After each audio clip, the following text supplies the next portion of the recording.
Any thought that you have had about yourself, however deflated or inflated, is not who you are. It is simply a thought. The truth of who you are cannot be thought, because it is the source of all thoughts. The truth of who you are cannot be named or defined. Words like soul, light, God, truth, self, consciousness, universal intelligence, or divinity, while capable of evoking the bliss of the truth, are grossly inadequate as a description of the immensity of who you truly are. However you identify yourself, as child, adolescent, a mother, a father, an older person, a healthy person, a sick person, a suffering person, or an enlightened person, always, behind all of that, is the truth of yourself. It is not foreign to you. It is so close that you cannot believe it is you.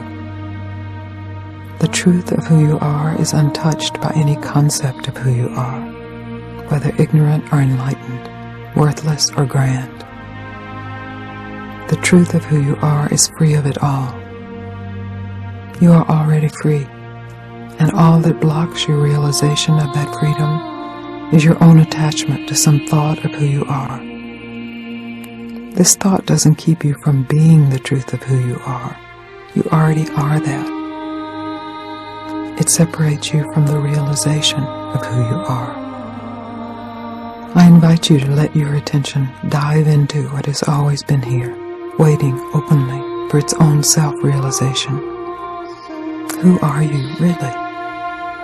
Are you some image that appears in your mind? Are you some sensation that appears in your body? Are you some emotion that passes through your mind and body? Are you something that someone else has said you are? Or are you the rebellion against something that someone else has said you are? These are some of the many avenues of misidentification. All of these definitions come and go, are born and then die. The truth of who you are does not come and go. It is present before birth, throughout a lifetime, and after death. To discover the truth of who you are is not only possible, it is your birthright. Any thoughts that this discovery is not for you, now is not the time, you are not worthy, you are not ready, you already know who you are just tricks of the mind. It is time to investigate this I thought and see what validity it really has.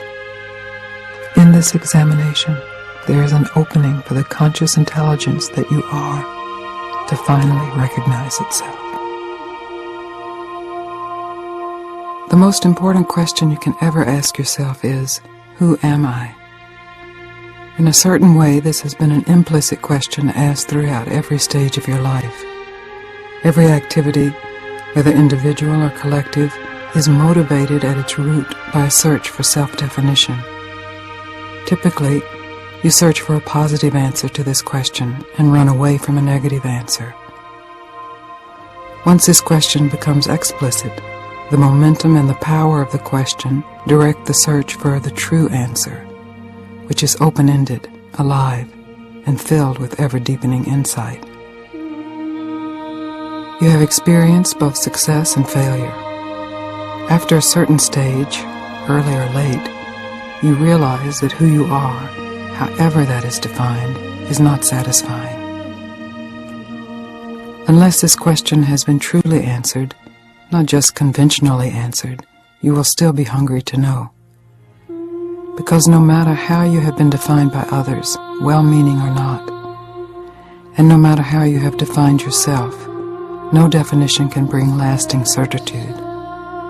The moment of recognizing that no answer has ever satisfied this question is crucial. It is often referred to as the moment of spiritual ripeness, the moment of spiritual maturity. At this point, you can consciously investigate who you really are. In its power and simplicity, the question, who am I, throws the mind back to the root of personal identification. the basic assumption, I am somebody. Rather than automatically taking that assumption as the truth, you can investigate deeper. It is not difficult to see that this initial thought, I am somebody, leads to all kinds of strategies to be a better somebody, a more protected somebody, a somebody with more pleasure, more comfort, more attainment. But when this very basic thought is questioned, the mind encounters the I that is assumed to be separate from what it has been seeking. This is called self-inquiry. This most basic question, who am I, is the one that is the most overlooked. We spend most of our days telling ourselves or others we are someone important, someone unimportant, someone big, someone little, someone young, someone old, never truly questioning this most basic assumption. Who are you, really? How do you know that is who you are? Is that true, really? When you turn your attention toward the question, who am I? Perhaps you will see an entity that has your face and your body. But who is aware of that entity? Are you the object, or are you the awareness of the object? The object comes and goes. The parent, the child, the lover, the abandoned one, the enlightened one, the victorious one, the defeated one. These identifications all come and go. The awareness of these identifications is always present. The misidentification of yourself as some object in awareness leads to extreme pleasure or extreme pain and endless cycles of suffering. When you are willing to stop the misidentification and discover directly and completely that you are the awareness itself and not these impermanent definitions, the search for yourself in thought ends. When the question, who, is followed innocently, purely, all the way back to its source, there is a huge, astounding realization. There is no entity there at all. There is only the indefinable, boundless recognition of yourself as inseparable from anything else. You are free. You are whole. You are endless. There's no bottom to you, no boundary to you. Any idea about yourself appears in you and will disappear back into you. You are awareness, and awareness is consciousness. Let all self-definitions die in this moment. Let them go and see what remains. See what is never born and what does not die. Feel the relief of laying down the burden of defining yourself. Experience the actual non-reality of the burden. Experience the joy that is here. Rest in the endless peace of your true nature before any thought of I arises.